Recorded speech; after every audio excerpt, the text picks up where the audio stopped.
আসসালামু আলাইকুম। আজকে তোমাদের একটা মজার জিনিস শেখাবো। এইটা এসএসসি বইয়ে ছিল, মাইটোসিস কোষ বিভাজন। তোমরা যদি পড়ে থাকো দেখবা অ্যানাফেজ পর্যায়ে ছিল, এবং যারা এইচএসসিতে পড়ো তারা এইচএসসি বোটানি প্রথম চ্যাপ্টারে তোমরা দেখবা এটা আছে অ্যানাফেজ।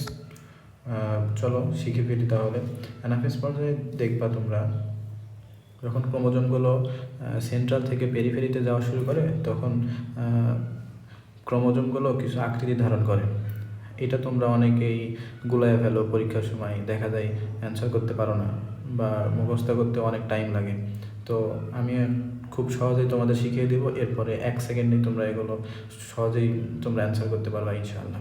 তো চলো, প্রথমত দেখবা মাইটোসিস কোষ বিভাজনে অ্যানাফেজ পর্যায়ে কোষগুলো দেখবা ভি এল জে আই ধারণ করে, ঠিক না? তোমরা এটা প্রায় ভুলে যাও, এই জন্য আমরা কীভাবে মনে রাখবো? ভুলে যাই দিয়ে। দেখো ভি এল জে আই, আমার সাথে বলো, ভুলে যাই। ভুলে যাই, কি ভুলে যাও? মিস্টার স্যাট, মিস্টার SAT স্যাট। তাহলে আমার সাথে বলো, ভুলে যাই মিস্টার স্যাট। ভি, তাহলে ভি আকৃতির যদি হয় তাহলে মেটাসেন্ট্রিক, এল আকৃতির যদি হয় তাহলে সাবমেটাসেন্ট্রিক, জে আকৃতির যদি হয় তাহলে অ্যাক্রোসেন্ট্রিক, আই আকৃতির যদি হয় তাহলে টেলোসেন্ট্রিক। কি খুব সহজ না? তাহলে আমরা যদি তোমাদের একটা চিত্রটা দেখাই তাহলে তোমরা সহজেই ক্লিয়ার হবা। দেখো, এই তো দেখো, এখানে দেখো খুব সুন্দর, দেখো ভি আকৃতি গঠন করছে, দেখো অনেকগুলো। এগুলোই হয়তো ছিল ক্রোমোজোম। এগুলো সেন্ট্রাল পজিশন দিকে আস্তে আস্তে কি সাইডে যেতে থাকে, ঠিক আছে? ইন্টারমিডিয়েট বই যদি দেখো তাহলে তোমরা সহজেই বুঝতে পারলাম। এখানে দেখো, এই তো এখানে আছে, ওয়েট, এই তো দেখো মধ্যকেন্দ্রিক বা মেটাসেন্ট্রিক, ঠিক আছে? মেটাসেন্ট্রিক কী আকৃতি আছে? ভি আকৃতি, তাই না?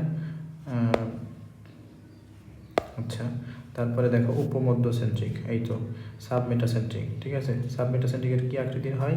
এই তো দেখো এল আকৃতির। তারপরে দেখো অ্যাক্রোসেন্ট্রিক, কী আকৃতি হয়? এই তো জে আকৃতির। এবং তারপরে দেখবা টেলোসেন্ট্রিক, টেলোসেন্ট্রিক কী আকৃতির হয়? এই তো আই আকৃতির। ঠিক আছে, খুব সহজেই মনে রাখা যায়।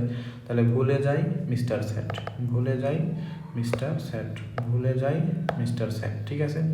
আর আরেকটা জিনিস তোমরা মনে রাখতে পারো, এখানে দেখো এই যে টিপনিয়াম বা ঘেট কেঁচু, এই প্রজাতির উদ্ভিদে 11টি মধ্যকেন্দ্রিক, 4টি উপমধ্যকেন্দ্রিক এবং 2টি উপপ্রান্তকেন্দ্রিক ক্রোমোজোম পাওয়া যায়। তাহলে এভাবে মনে রাখো, VLJ 1142, VLJ 1142।